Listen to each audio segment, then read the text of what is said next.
Eu falo com você nesse dia sobre a evolução dos modelos familiares, questionando as tradições.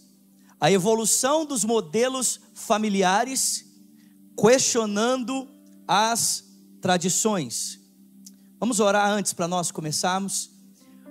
Senhor, em nome de Jesus, oramos nesse dia, pedindo por olhos abertos, pedindo que o Senhor nos dê olhos para ver, ouvidos para ouvir e um coração sensível para receber cada palavra que o Teu Espírito deseja falar ao nosso coração. Senhor, eu oro para que ao pregador desse dia, no abrir da sua boca, o Senhor, Pai, possa falar por intermédio dele.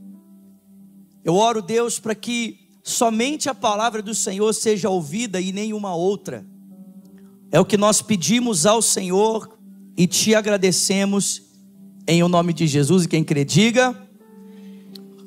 Irmãos, a Bíblia apresenta 3 instituições humanas que se destacam de outras instituições.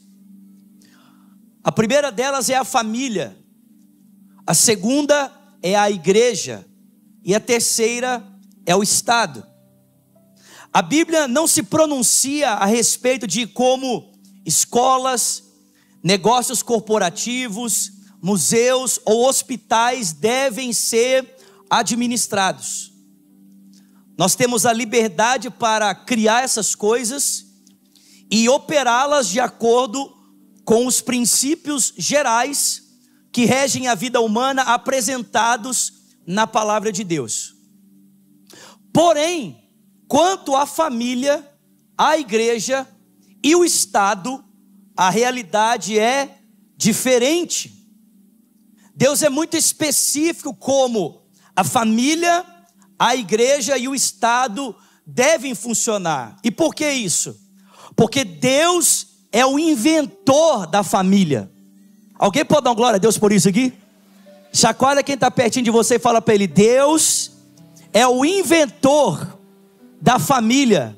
Não, chacoalha ele e fala para ele: Deus é o inventor da família. Alguém pode dar glória a Deus por isso aqui? Deus é o inventor da família. Preste atenção, e aqueles que desejam viver essa realidade, precisam compreendê-la e se sujeitar aos propósitos divinos para essa união, para a família. Amém, queridos? A pergunta é, biblicamente falando, qual é a definição de família? Se Deus é o responsável pela instituição da família, bem como da igreja e do Estado, o que é que Deus espera da família? De que maneira Deus criou a família para funcionar? E de acordo com a Bíblia, a família é uma relação monogâmica entre um homem, uma mulher e seus filhos. De acordo com a Bíblia, Deus criou a família para refletir o seu amor salvador por nós em Cristo. Gente, presta atenção. A razão de Deus ter criado essa instituição chamada família, em primeira instância, é para que através da família, através do casamento monogâmico composto por homem, mulher e seus filhos, você e eu possamos conhecer a realidade do reino de Deus, a realidade do amor de Deus por mim e por você. Você pode dar uma glória a Deus por isso? Em outras palavras, o pastor Márcio Valadão tem uma frase que eu gosto muito. O pastor Márcio diz: não existe nada na terra que possa se parecer mais com o céu do que uma família. Não existe nada que possa refletir mais a realidade do céu na terra, a realidade do amor de Deus na terra, do que uma família. Mas também não existe nada que possa se parecer mais com o inferno na terra do que uma família. Nós podemos ter a experiência do céu ao experimentarmos a realidade de família. Nós podemos ter uma experiência do céu ao construirmos casamento e constituirmos família. mas nós também podemos ter uma experiência infernal ao constituirmos família, ao constituirmos casamento. Mas eu digo para você nesse dia que o propósito de Deus para a sua casa e para a sua família é: Deus anseia que o seu lar, sua casa e a sua família sejam um pedaço do céu. Que ao voltar para a sua casa, ao voltar para a sua família, você tenha uma experiência celestial ao entrar no seu lar. Que ao conviver com os seus filhos, com o seu marido e com a sua esposa, você possa ter um gostinho da eternidade no tempo presente. Alguém pode dar uma glória a Deus por isso aqui? Aleluia! A família foi criada para trabalhar o nosso caráter.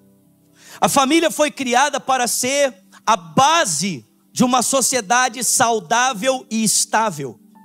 A família foi criada para o nascimento e a educação dos nossos filhos. E tudo isso só é possível pela união de duas pessoas de sexos distintos ou sexos complementares, homem e mulher, para o resto da vida. Alguém pode dar glória a Deus por isso? Diga comigo: até que a morte nos separe. Preste atenção, o conceito cristão de família, portanto, não pode ser concretizado por duas pessoas do mesmo sexo. A família, segundo a Bíblia, é uma relação monogâmica entre um homem e uma mulher e os seus filhos, com a finalidade de glorificar a Deus. Amém, queridos? Alguém pode dar glória a Deus por isso aqui? Esse é o conceito bíblico de família. Só que preste atenção, porém na sociedade que vivemos, 45% dos casamentos terminam em divórcio. Algumas estatísticas vão dizer que 50% dos casamentos terminam em divórcio. E pasme, não é diferente essa estatística na igreja. Deveria ser, amém, queridos? Casamentos formados em uma comunidade de fé, em uma comunidade cristã, deveriam ser mais sólidos, mais duradouros do que os casamentos que nós vemos na sociedade à nossa volta. Porém, eu digo para você, assim como na sociedade que vivemos, 45% dos casamentos, das famílias, se dissolve com o passar do tempo, assim também na igreja, 45% dos casamentos terminam em divórcio. Presta atenção, o índice de divórcio quase dobrou desde a década de 60. Um relatório recente divulgado pelo instituto chamado National Marriage Project da Universidade da Virgínia chegou à seguinte conclusão: menos de 1/3 das meninas e um pouco mais de 1/3 dos meninos que cursam o ensino médio nos Estados Unidos consideram mais benéfico o casamento monogâmico, segundo os parâmetros bíblicos, do que qualquer outra alternativa. Ou seja, os nossos filhos, os nossos adolescentes hoje têm uma visão tão distorcida sobre a realidade do casamento, que para muitos deles, que estão nesse momento no ensino fundamental ou no ensino médio, eles consideram que às vezes é mais saudável você ter algum outro tipo de relacionamento que não necessariamente termine em casamento e família, do que do modelo apresentado pela Bíblia para a construção de uma família ou de um relacionamento. Vocês estão comigo aqui? Para muitas pessoas, presta atenção, na nossa sociedade, o casamento ou a família, segundo os parâmetros bíblicos, segundo o parâmetro monogâmico, cerceia a identidade individual de uma pessoa.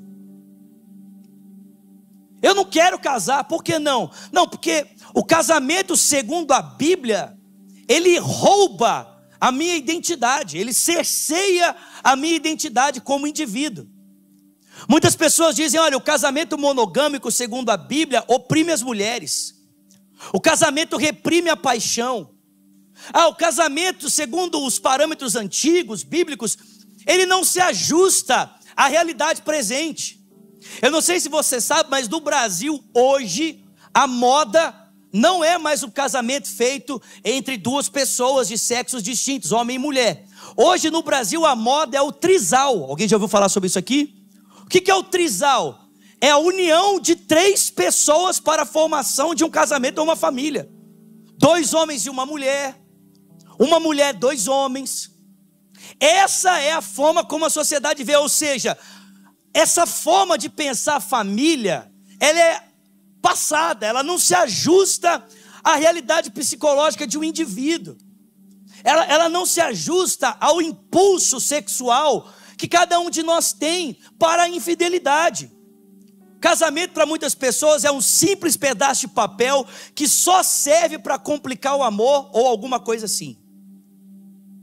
Com essa visão negativa sobre a família, muitas pessoas estão procurando então novas formas de viver essa dinâmica. E uma das maneiras que as pessoas querem viver a dinâmica da família, uma vez que aparentemente esse modelo monogâmico está falido, é a relação homoafetiva. Uma vez que a família nos parâmetros bíblicos parece não funcionar muito bem, por que não abraçarmos, adotarmos novas maneiras de pensar a família? Por que não pensarmos em famílias no parâmetro homoafetivo, onde pessoas do mesmo sexo constroem um casamento e uma família? Uma outra alternativa para essa aparente falência da família nos parâmetros antigos é o que eles chamam de uma relação no meio termo. Ou seja, eu não quero nem ser casado, mas também não quero viver aí nessa vida de pegação. Então o que eu faço? Eu vou morar junto com uma pessoa. Porque morando junto nós vamos perceber se dá para casar ou não. Ou seja, eu não quero casar porque esse negócio de casamento parece que não está funcionando muito bem. Esse pedaço de papel aí só atrapalha as coisas. Mas eu também não quero viver nessa vida de pegação aí que todo mundo está vivendo. Esse negócio não serve para mim. Então o que eu faço? Vou morar junto com alguém. E aí nós vamos morando junto e a gente vai ver se esse negócio funciona ou não. Vocês estão comigo aqui, gente? Essa prática de morar junto tem crescido exponencialmente nos últimos 30 anos.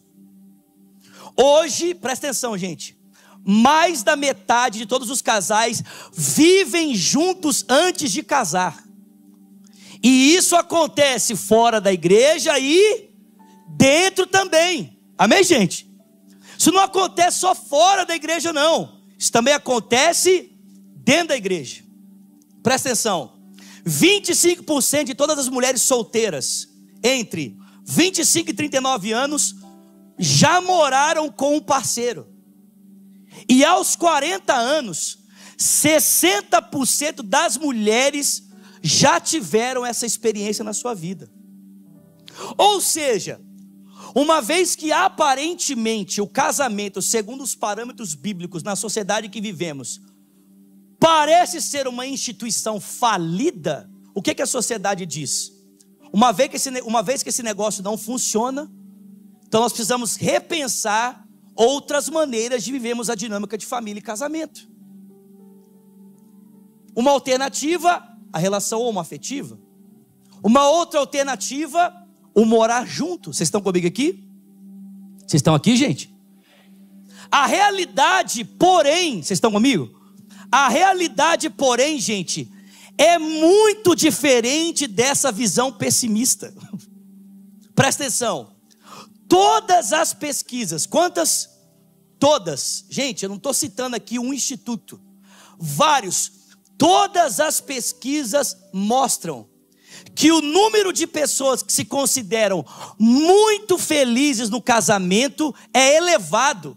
Cerca de 61 a 62% dos casais casados, segundo os parâmetros bíblicos, diz: eu sou muito feliz no meu casamento. Alguém pode dar glória a Deus por isso aqui? Você pode aplaudir o Senhor Jesus por isso?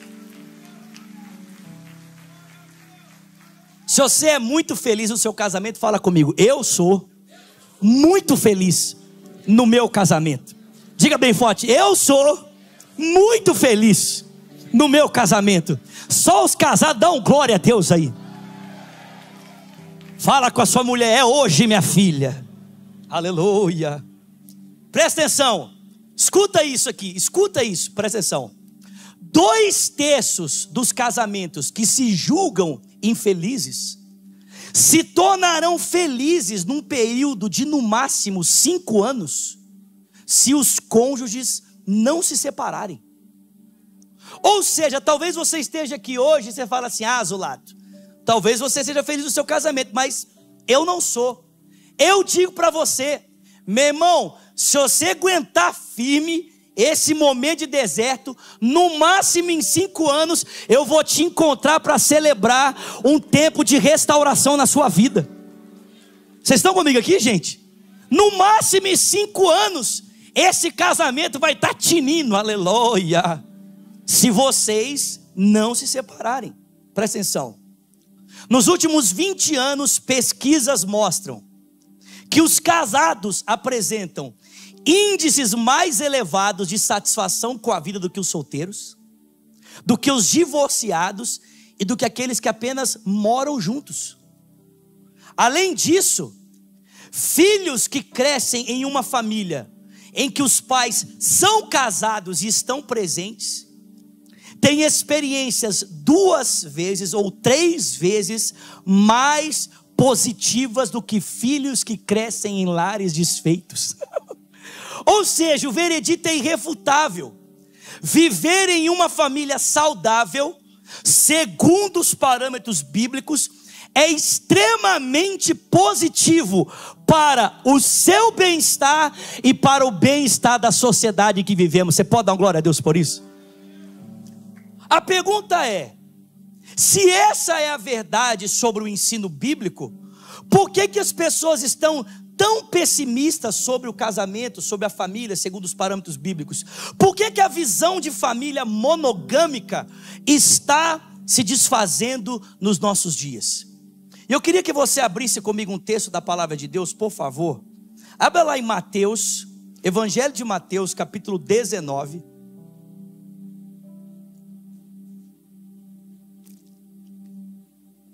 Evangelho de Mateus, capítulo 19, a partir do versículo de número 1, diz assim a palavra de Deus: quando acabou de dizer essas coisas, Jesus saiu da Galileia e foi para a região da Judeia, do outro lado do Jordão. Grandes multidões o seguiam e ele as curou ali. Alguns fariseus aproximaram-se dele para colocá-lo à prova e lhe perguntaram: é permitido ao homem divorciar-se de sua mulher por qualquer motivo? Ele respondeu: vocês não são crentes, não? Vocês não leram o que está escrito? No princípio o Criador fez homem e mulher e disse: por essa razão o homem deixará pai e mãe e se unirá à sua mulher, e os dois se tornarão uma só carne. Assim já não são 2, mas sim uma só carne. Portanto, o que Deus uniu, não separe o homem. Dá um glória a Deus aí, igreja. Versículo 7. Perguntaram eles: então por que é que o Moisés mandou dar carta de divórcio e mandar a mulher embora? Respondeu Jesus: Moisés permitiu que vocês se divorciassem de suas mulheres por causa da dureza do coração de vocês, mas não foi assim desde o princípio. Eu digo que aquele que se divorciar de sua mulher, exceto por imoralidade sexual ou adultério, e se casar com outra mulher, estará cometendo adultério com ela. Versículo 10. Os discípulos lhe disseram: se essa aí é a situação entre um homem e a mulher, é melhor não casar. Olha os discípulos: espera aí, o senhor está dizendo, Jesus, que se eu casar, eu tenho que ficar casado o resto da minha vida. Eu não posso mandar essa mulher embora por qualquer motivo. Jesus falou assim: é isso mesmo.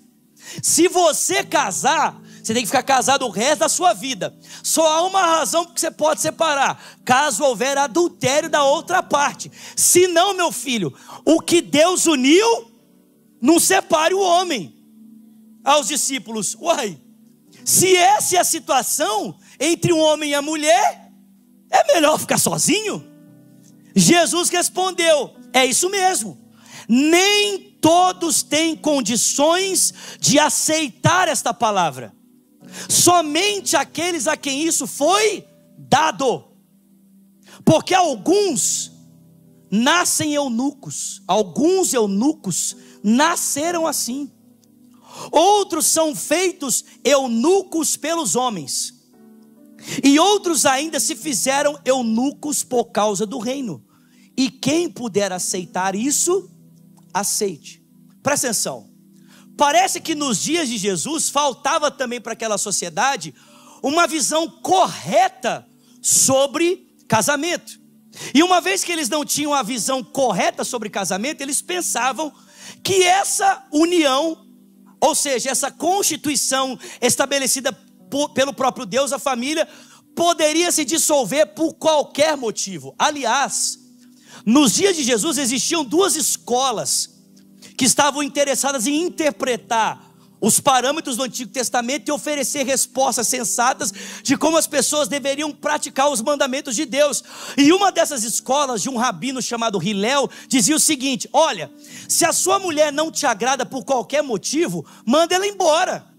Se ela não cozinha direito, se ela não faz sexo com você, não tem intimidade com você como você gosta, se ela de alguma forma queimar alguma coisa sua, meu filho, se ela não te agradar, manda ela embora. Ou seja, a visão de família da sociedade dos tempos de Jesus também estava muito abaixo daquilo que era o projeto de Deus.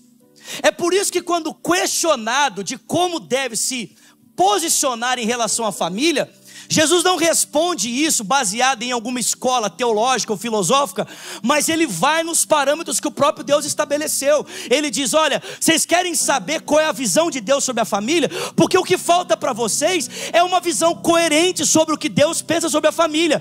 E a visão de Deus para a família é isso aqui: Deus criou homem e mulher para estarem casados eternamente até que a morte os separe. Porque aquilo que Deus uniu, não separe o homem. Alguém pode dar um glória a Deus por isso aqui? Ou seja, Jesus retoma a visão de família estabelecida no princípio, segundo o próprio Deus, no texto de Gênesis, capítulo de número 1. Só que, irmão, presta atenção, escuta o que eu vou te falar. Nós não precisamos apenas de uma visão correta sobre família. Nós precisamos também fazer essa família funcionar dentro dessa visão correta. Porque você pode ter a visão correta e ainda assim estar vivendo um modelo disfuncional para a sua família. Ou seja, ter a visão correta não significa que a sua família vai funcionar corretamente. Sabe qual que é o nosso problema, irmãos? É que às vezes o que nos falta não é uma visão correta sobre família, mas o que nos falta é um modelo correto para essa visão certa funcionar. Ou seja, irmão, presta atenção. Deus fez a família nessa estrutura que eu apresentei para você para funcionar dentro de uma dinâmica. E qual é a dinâmica? Jesus diz: a dinâmica que faz esse modelo que Deus estabeleceu funcionar corretamente é a dinâmica do pacto, é a dinâmica da aliança. Ou seja, só é possível viver o plano de Deus para a família quem decide viver esse plano dentro de um modelo chamado pacto, dentro de um modelo chamado aliança. Fala comigo: pacto. Fala aliança. Zulato, o que é pacto? O que é aliança? Eu digo para você: pacto, aliança, nada mais é do que aquilo que Jesus retratou por mim e por você na cruz do Calvário. Aliança, pacto, é a decisão de eu me entregar por alguém, de eu morrer por alguém, para que essa pessoa seja tudo que Deus sonhou para que ela seja. Vou repetir, amém? Pacto, aliança, sou eu decidir me entregar por alguém, eu morrer por alguém, para que essa pessoa se torne, seja tudo aquilo que Deus sonhou para ela. Em outras palavras, por que é que eu me caso com alguém, Zulato? Por que é que eu constituo família com uma pessoa? Porque de alguma forma Deus abriu os seus olhos para você enxergar tudo que essa pessoa pode ser por causa da glória de Deus, e você decidiu comprar o projeto de Deus e dizer: Deus, para que essa pessoa se torne tudo aquilo que o Senhor sonhou, eu estou disposto a dar a minha vida por isso. Eu estou disposto a dar a minha vida pelo meu cônjuge, eu estou disposto a dar a minha vida pela minha esposa, eu estou disposto a dar a minha vida pelo meu marido, para que ele se torne tudo aquilo que o Senhor sonhou para ele. Alguém pode dar glória a Deus por isso aqui? Ou seja, não adianta eu ter a visão correta. Se eu tiver a visão correta, mas não decidir viver da forma correta, o modelo não vai funcionar. E esse é o problema da nossa sociedade. E esse era o problema da sociedade nos tempos de Jesus. Não é que eles não tinham uma visão clara ou alta. Talvez eles tivessem essa deficiência. Mas o que faltava para eles era viver o modelo bíblico da forma como Deus esperava que ele fosse vivido. O que falta para a nossa sociedade não é uma consciência do plano de Deus, mas é o parâmetro correto para vivê-lo. Ou seja, irmão, se o casamento segundo Deus não for vivido dentro da vontade de Deus, ele nunca vai funcionar, porque ele não foi feito para funcionar em outras estruturas que não seja aquela que Deus intencionou para ele. Se eu e você não decidimos viver a família nos parâmetros do pacto, da aliança, irmão, você pode ter a visão correta e ainda assim viver frustrado por não ver a sua família funcionar. Aí o amém foi bem pequenininho, né? Ou seja, quando eu me casei com a Virgínia, eu me casei para morrer por ela. Casamento não é eu cobrando o outro do que o outro tem que fazer. Casamento é eu morrendo pelo outro para que o outro tenha condição de ser e fazer aquilo que ele não pode fazer por si mesmo. Por que casamentos não funcionam? Porque casamentos famílias não funcionam, não acontecem de maneira saudável, porque nós estamos tentando fazer algo que Deus estabeleceu funcionar de um jeito que Deus não estabeleceu. Irmão, presta atenção, família é pacto, família é aliança, família não é contrato. Vou repetir, amém? Família é pacto, família é aliança, casamento é pacto, casamento é aliança, não é contrato. Muitos de nós estamos tentando fazer as nossas famílias, os nossos casamentos funcionar no modelo do contrato. Por isso que ele não funciona. Sabe por quê? Porque no contrato eu faço o seguinte: eu faço a minha parte, você faz a sua parte. E se alguém não fizer a sua parte, eu estou livre para romper o contrato. Afinal de contas, o que nos mantém unidos nesse contrato é a minha responsabilidade de fazer aquilo que eu prometi. Então, se eu não faço o que eu prometi, o outro está livre para sair do contrato. Se o outro não faz o que ele prometeu, eu estou livre para sair do contrato. Só que, irmão, presta atenção, biblicamente falando, família não é contrato, família é pacto.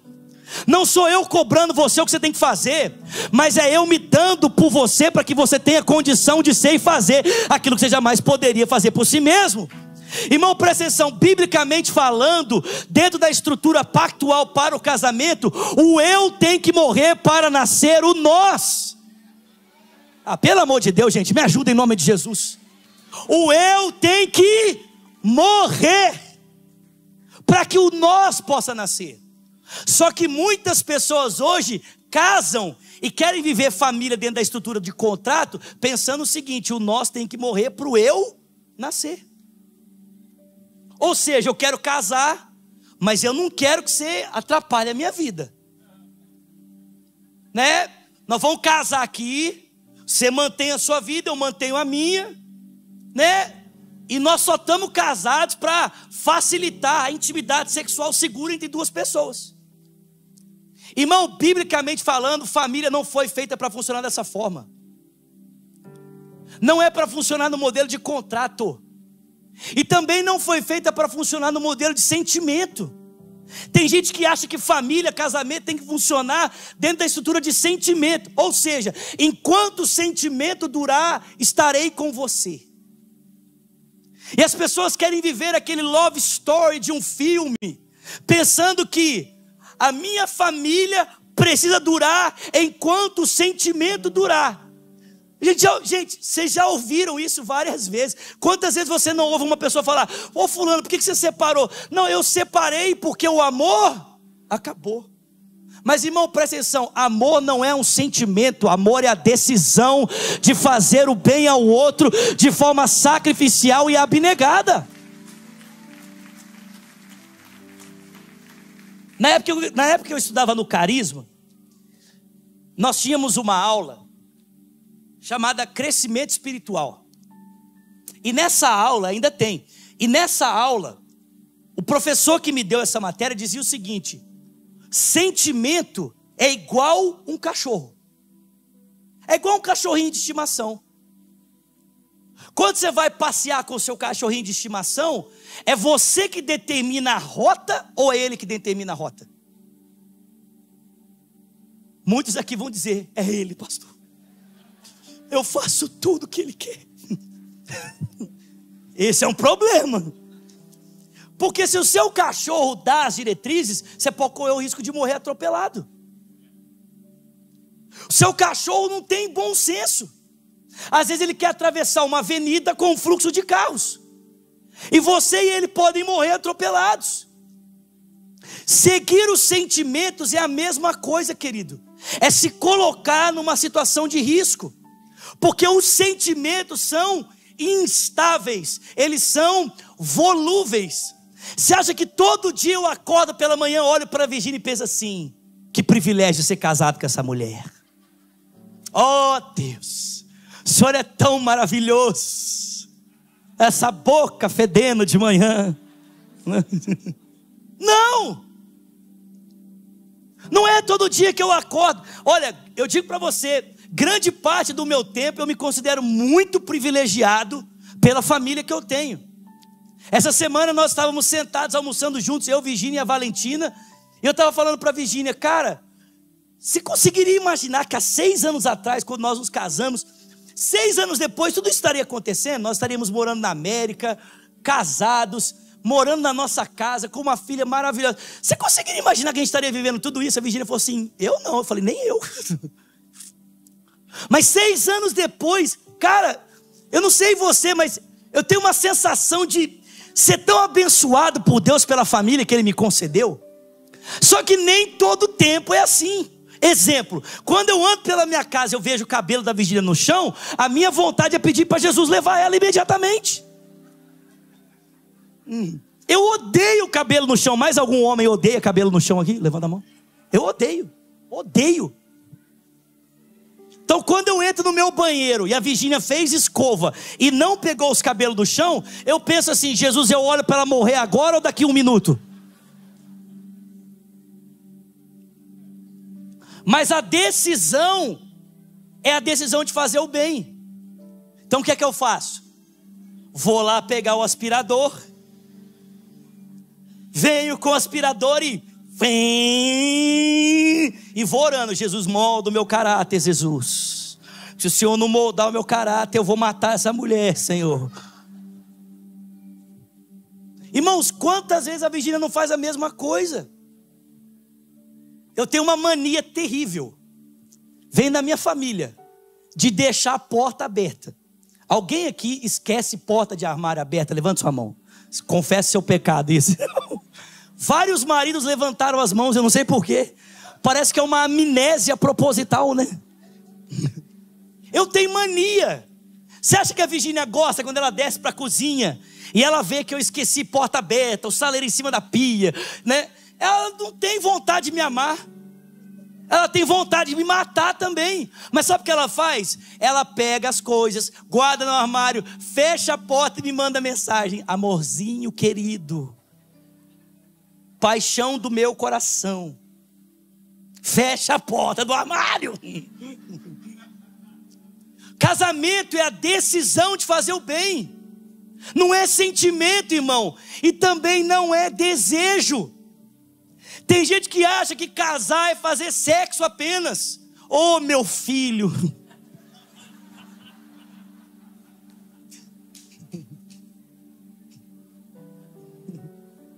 Como é que o pessoal fala? Como é que é? Inocente? Como é que é? Como é que é? Sabe de nada, inocente. Essa semana pregando em Miami, eu estava falando com o pessoal aqui na minha casa, pelo menos uma vez por semana, o fogo desce, amém? Pelo menos uma vez por semana, amém, irmãos? Tenho 38 anos, jovem, saudável, aleluia, amém? Pelo menos uma vez por semana. Mas tem muitos irmãos aqui que questionariam, zoado. Mas casamento não é desejo. As pessoas casam hoje porque constituem família hoje porque elas querem possuir o corpo de uma outra pessoa. Hoje a vontade de casar não tem mais a ver com glorificar a Deus, dando a minha vida para alguém, para que através da minha família uma sociedade saudável possa nascer, filhos abençoados possam abençoar as nações. Não, hoje casar é assim: qual que é a novinha que eu posso pegar? Hoje é isso. É por isso que o Instagram virou um catálogo. Instagram hoje é um catálogo aonde você não, mas porque isso aqui não acontece aqui em Orlando, amém, irmãos? Só lá na Austrália. Mas o Instagram virou um catálogo aonde as pessoas ficam expondo partes do seu corpo para ver se alguém vai se interessar por alguma coisa e começar um relacionamento. Presta atenção, se você começa alguma coisa pela exposição do corpo, eu digo para você, enquanto o seu corpo durar desse jeito, esse relacionamento dura. O dia que o seu corpo mudar, acabou o relacionamento. Essa pessoa vai procurar uma novinha de novo. Por quê? Porque a base para a construção desse negócio é um corpo escultural. Mas casamento não é contrato, casamento não é sentimento, casamento não é desejo, casamento é pacto, casamento é aliança. Se você quer viver a vontade de Deus para essa finalidade, você precisa ter o modelo certo, mas também precisa ter a forma certa. Só que tem gente que fala assim: pô, Zulato, aí você subiu o nível. Pô, eu estava pensando que era assim, só dar uns pega e se não der certo. Bom, Jesus falou isso. Casamento não é para todo mundo. Não sou eu que estou falando, não. Quem é que falou, irmãos? Jesus. Quando os discípulos falaram assim: pô, essa é a condição para viver família? Estou fora. Ficar com essa jararaca o resto da minha vida? Está amarrado? Ficar com esse surucucu? Estou fora. Jesus falou: é isso mesmo, nem todo mundo está pronto para isso, que o casamento também é um dom de Deus. Deus concede essa graça, amém, irmãos? Presta atenção, para eu e você darmos conta de vivermos esse modelo do pacto, querido, só se a gente estiver cheio do Espírito Santo. Porque, irmão, naturalmente falando, nós somos egoístas, naturalmente falando, nós somos orgulhosos, e eu sou o primeiro a admitir isso. Eu sou egoísta, eu sou orgulhoso. Nem sempre eu quero admitir os meus erros, nem sempre eu quero me sacrificar em prol da minha esposa. Tem hora que eu quero que as coisas sejam feitas do meu jeito. Hoje de manhã mesmo, a Valentina acordou, era 7:30 da manhã. Eu pensei: dormirei até 8:30, tomarei o meu banho, vestirei a minha roupinha, e irei para a igreja tranquilamente feliz. Pensei comigo, porque a Virgínia vai levar a Valentina. Ela tem que ir antes, leva a Valentina com ela, e eu ficarei aqui em verdes pastos descansando. 7:30 a Valentina acordou. Virgínia falou assim: vida, não tem como eu levar a Valentina, você pode ficar com ela? Eu olhei para a Virgínia, olhei para a Valentina, pensei nos meus verdes pastos dormindo, e falei: ô vida, leva ela, pelo amor de Deus. Virgínia pegou a Valentina, foi lá, deu banho e voltou. Amor, ela está pingando de sono, ela quer dormir ainda, coloca ela para dormir com você. Pensei comigo: ó Senhor, dá-me livramento agora. Peguei a Valentina. Gente, você acha que ela queria dormir? A hora que eu peguei ela, começou e vem brincar e não sei o quê. Mandei mensagem para a Virgínia. Virgínia vindo para a igreja para fazer o louvor, tinha que chegar um pouquinho antes. Mandei mensagem para ela: Valentina está aqui acesa. Te disse que você poderia ter levado ela. Virgínia respondeu: não acredito. Respondi: um dia você vai me ouvir. Só que você sabe, esse um dia você vai me ouvir é: quero pegar no seu pescoço. E eu tentando fazer Valentina dormir, e ela nada de dormir, eu querendo dormir, pensando: eu vou ter que pregar daqui a pouco, eu quero dormir. Mais uma horinha, Jesus. Nada, meu filho. Resumindo a história, me levantei, fui vestir a minha filha, fui tomar o meu banho, colocar minha filha no carro.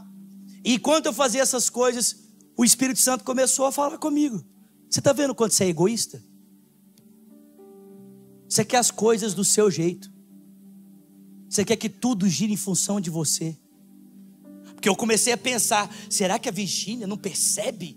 Eu sou o pregador dessa manhã, tenho uma missão muito importante para realizar.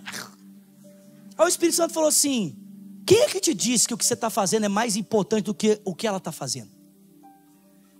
Quem é que te disse que a sua missão é tão importante que você não pode cuidar da sua filha? Mais importante para mim é esse momento que você está cuidando dela, do que os 40 minutos que você vai ficar lá no púlpito com o microfone na mão. Para de ser egoísta e vai cuidar da sua filha. E eu vim, tá ali a minha nenenzinha. Chegando aqui, ela dormiu na cadeirinha. Eu falei: obrigado, Valentina, você é demais. Mas casamento não é para todo mundo, gente. E Jesus fala aqui de 3 grupos que não vão casar. E eu falo isso aqui e eu vou terminar. O primeiro grupo que Jesus fala que não vão casar é um grupo que nascem eunucos. O eunuco era uma pessoa que ela tinha sua genital decepada, cortada, nos tempos antigos, para que ele pudesse cuidar das princesas e para que ele pudesse cuidar das rainhas. Ou seja, para que não acontecesse de um rei ser envergonhado com um homem que cuidava da sua mulher ou das suas filhas, então os reis castravam os homens. E eles passavam a se chamar de eunucos. Jesus fala que o primeiro grupo que não vai poder casar são aqueles que nascem eunucos. Ou seja, essas pessoas de alguma forma têm uma debilidade física que as impede de contrair o matrimônio e consequentemente construir famílias. Irmãos, isso aqui é muito óbvio para nós, porque nós vivemos numa sociedade que a gente sabe, nós lidamos com pessoas, convivemos com gente que a gente sabe que a pessoa, por uma questão fisiológica, biológica, por uma questão física, essa pessoa não tem condição de construir uma família. Infelizmente, essa pessoa porta uma debilidade física que a impede de arcar com a responsabilidade do matrimônio, segundo os parâmetros bíblicos, que é morrer por alguém, para que essa pessoa se torne aquilo que Deus determinou. Amém, queridos? Mas Jesus não fala apenas de pessoas que nascem eunucos. Ele também fala de pessoas que foram feitas eunucos, ou seja, homens que tiveram sua genital cortada para uma finalidade e agora, por essa razão, não podem desfrutar do casamento, porque o casamento envolve a união de pessoas de sexos distintos, um homem e uma mulher, com a finalidade de glorificar a Deus, criar filhos para a glória de Deus, refletindo o evangelho. Amém, meus irmãos? Então Jesus fala: tem gente que porque foi feito eunuco não vai poder casar. E eu aplico isso aqui para a nossa realidade da seguinte forma: irmãos, nós temos cristãos no nosso meio e em outras comunidades locais da nossa igreja que antes da sua conversão viviam relacionamentos homoafetivos. Às vezes até mesmo foram casados, viveram longos processos, longo tempo em relações homoafetivas. E essa pessoa, ela tem um encontro com Cristo, ela genuinamente entrega a vida para Jesus, mas ela ainda não consegue deixar de ter desejos homoafetivos. A pessoa é um cristão genuíno, ela é um cristão verdadeiro, ela não vive na prática da homoafetividade, mas ela ainda tem desejos homoafetivos. Existe uma parte da igreja que vai dizer que essa pessoa tem que ser liberta de qualquer forma, e não sei o quê. Irmão, presta atenção. Existem pessoas que sim, terão esse desejo mudado, e vão conseguir ter atração por pessoas do sexo oposto. Pessoas que eram homoafetivas nos seus desejos, vão ter um encontro com Cristo, e vão conseguir experimentar de uma mudança nessa área, e vão conseguir viver o projeto de Deus para a construção de família, homem com mulher, mulher com homem. Nós conhecemos pessoas assim. Só que, irmão, presta atenção, isso não é uma regra. Isso pode acontecer, mas não é uma regra, porque existem pessoas que vão lutar contra esse pecado o resto da sua vida. Assim como alguém que um dia foi um drogado, não vive hoje na prática do vício das drogas, mas de repente luta contra isso o resto da sua vida. Tem gente que vai lutar contra esse pecado o resto da sua vida. Eu não sei qual é o pecado que você luta, mas eu posso dizer para você, eu sou um cristão genuíno, eu vivo uma vida com Deus, mas eu tenho pecados que eu luto contra eles até hoje. Gostaria que Deus já tivesse me libertado completamente e eu não tivesse nenhum tipo de luta? Adoraria, mas não é o caso. Para vencer esses pecados, eu preciso de maturidade espiritual e poder do Espírito Santo. Como qualquer outro cristão que tem lutas com o pecado, precisa de maturidade espiritual e poder do Espírito Santo. Mas preste atenção, essas pessoas não vão poder viver a dinâmica de um casamento segundo os parâmetros bíblicos, porque ela não consegue ter desejo por uma pessoa de um sexo distinto. Então, para essa pessoa é inviável o casamento segundo os parâmetros bíblicos. Ela não pode viver uma relação homoafetiva, porque nós não acreditamos que isso reflete a vontade de Deus para o homem. Mas isso não significa obrigar a pessoa a se enquadrar num parâmetro que ela não dá conta de viver. Forçar a pessoa, não, você tem que casar, você tem que casar. Não tem que casar, pode ficar solteiro, se guardando para o Senhor, vivendo a vontade de Deus. Vocês estão comigo aqui, gente? Ah, Zulato, isso é muito injusto, você não acha não? Essa pessoa nunca vai poder desfrutar do prazer sexual? Não. Mas eu digo para você, o que completa um homem não é fazer sexo, o que completa uma mulher não é fazer sexo.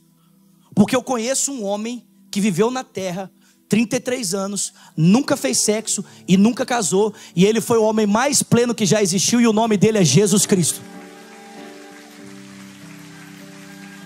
Segundo, o fato de você não construir a sua família não significa que você precisa viver em solidão.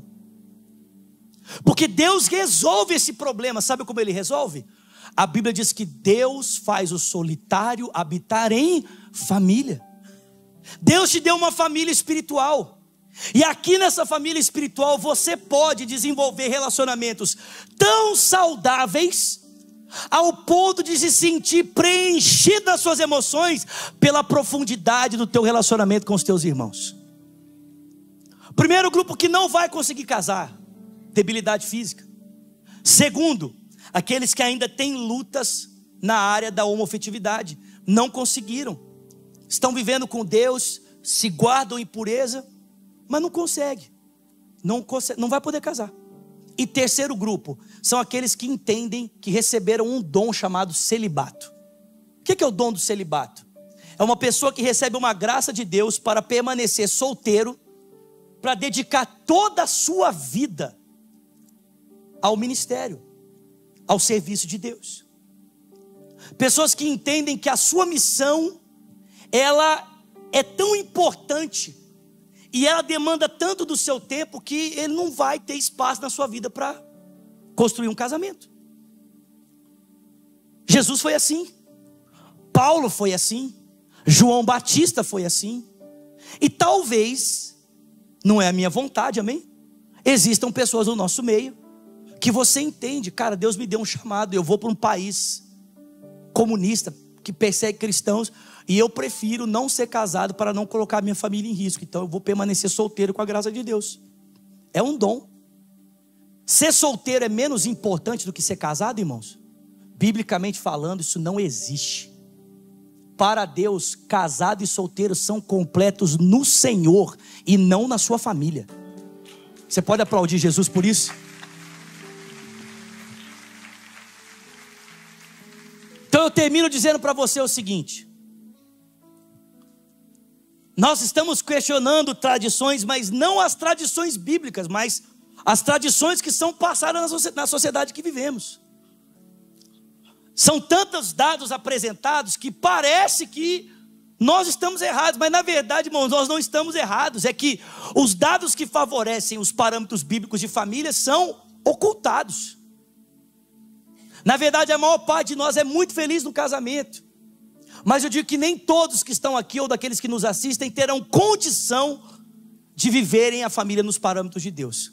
Por isso, se você se encaixa num desses três grupos, eu digo para você, você não vai ser inferior e nem superior, mas você vai ter que aprender a encontrar completude em Deus, na situação em que você está, para a honra e para a glória do nome do Senhor. Você pode ficar de pé no seu lugar, por favor? Alguém pode aplaudir o nome de Jesus aí, gente? Quem entendeu o que eu preguei aqui, diga: eu entendi. Ficou claro, irmãos? Nós vamos terminar esse tempo cantando uma canção chamada A Bênção, orando pelas nossas famílias, orando pelas nossas casas, orando para que Deus abençoe o nosso matrimônio, os nossos filhos. Amém, meus irmãos? Você pode levantar suas mãos ao Senhor. Nós vamos cantar desde o começo. Levanta mesmo as suas mãos a Ele. Se você está perto do seu cônjuge, está perto da sua esposa, dos seus filhos, abrace-os, ministre sobre eles a graça, o favor de Jesus nesse dia, para a glória de Deus Pai.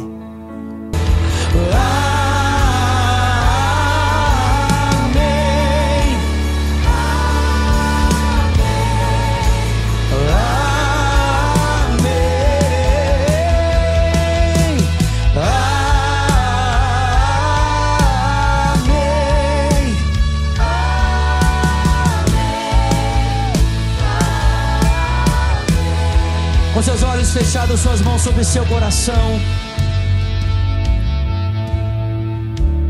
Seus olhos fechados, por favor, suas mãos sobre seu coração. Ore comigo dizendo: Senhor Jesus, diga: nesse dia eu abro o meu coração. Diga: e eu te entrego a minha vida. Diga: eu reconheço que eu sou um pecador, que eu preciso de ti. Diga: Jesus, recebe a minha vida. Ore também dizendo: e eu, Jesus, que um dia andei nos teus caminhos, mas eu me desviei. Diga: hoje, arrependido, eu volto na certeza de que o Senhor me recebe. Seus olhos fechados, suas mãos sobre seu coração. Se você está aqui nesse auditório e fez essa oração pela primeira vez dizendo: eu quero entregar minha vida a Cristo, ou quem sabe você orou dizendo: eu quero voltar para Jesus hoje. Se você fez essa oração dizendo: eu quero entregar minha vida a Jesus, ou você orou dizendo: eu quero voltar para Ele, eu quero muito orar com você, quero muito orar por você. E se você está tomando essa decisão e quer receber essa oração, eu vou contar até 3, eu quero que você levante uma das suas mãos, porque eu quero te ver e eu quero orar por você. Amém? Vamos lá? 1, 2, 3, levanta bem alto uma das suas mãos, bem alto, dizendo: você que diz eu quero entregar minha vida a Cristo, ou você que diz eu quero voltar para Jesus, levanta bem alto, bem alto. Eu vejo mãos levantadas, vamos aplaudir essas mãos que estão erguidas, por favor. Você que levantou uma das suas mãos, por favor, sai do seu lugar e corre aqui na frente. Deixa eu orar com você, deixa eu orar por você. Quando nós cantamos essa verdade, que a bênção se derrame, sai do seu lugar e vem.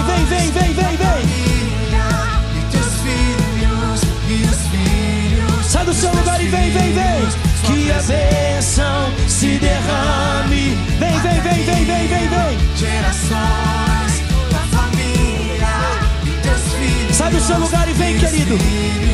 Diga: sua presença te acompanhe por detrás, por diante, do teu lado. Pode vir, vem mesmo, vem. é contigo. Diga: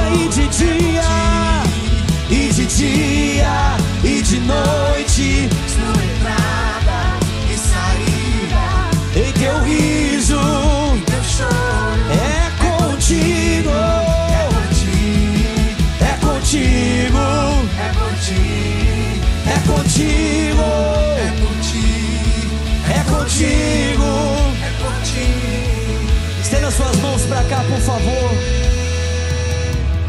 Ore comigo dizendo: Pai, nós abençoamos cada uma dessas vidas. Diga: declaramos que elas são tuas, que elas pertencem a ti. Diga: como igreja, nos comprometemos em amar, em servir, em ser com elas a sua família, em nome de Jesus. Amém. Vamos aplaudir esses irmãos que estão aqui. Olha só, a Bíblia diz que quando alguém toma essa decisão que vocês estão tomando, o céu faz uma festa. E se o céu faz uma festa por vocês, nós também vamos fazer. Então eu vou contar até 3, e eu quero que vocês se virem para conhecer uma igreja que já te ama, porque ela já orava por você. Pode ser? Vocês estão comigo aí, gente? Vamos juntos, vamos lá? Vamos! 1, 2, 3, pode virar, por favor, pode virar.